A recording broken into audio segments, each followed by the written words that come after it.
भाजपनं जिंकलेले कसा पाहता आपण? कशाच बघायचं काय बघा आता त्याच्याकडे बघायला काही ठुलत नाही. पहिले संपेली महाविकास आघाडी यांनी लय कलाकार आहे ती. आधी त्यांचा काटा काढा, आता शिंदेचा आणि अजितदादाचा लावलाय. आणि अजितदादा बी असे लोक सांभाळतो म्हणून अजितदादापासून मराठी लांब जायला लागले. झटका कळाला अजितदादाला. कारण काय पापी लोक, रक्ताने माखलेले लोक जर सोबत ठेवले तर असले परिणाम भोगावे लागतात. अजितदादांनी याच्यातून तरी समज घेतली पाहिजे आता की आपण असे नासके लोक सोबत ठेवले की जे रक्ताने यांचे हात माखलेत असते.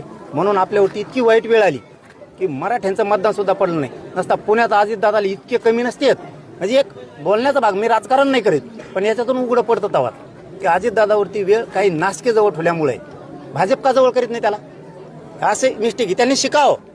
आणखीन तरी शिकावं त्यांनी की हे आपला जे सुपडा साफ व्हायला लागलाय ना, मराठे आपल्यापासून एक दोन नासके फक्त दोनच आहेत.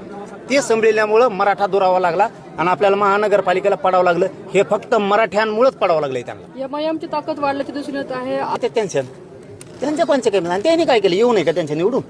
मुसलमान, दलित आणि मराठी एवढेच येऊ नये का राजकारणात? पलट ताकदी होते ना उभं टाकलेल्या. काय बलाट्या फेलाट्या मुसलमान, दलित, मराठी एक झाली की सगळ्याचा धुराळाच वाजत. म्हणूनच मी दलित, मुस्लिमांना आणि मराठ्यांना सांगत असतो, एकदा ह्यांना पायाखाली चेंगरा. बहुतेक 29ला चेंगरी 2029ला सुपडा साप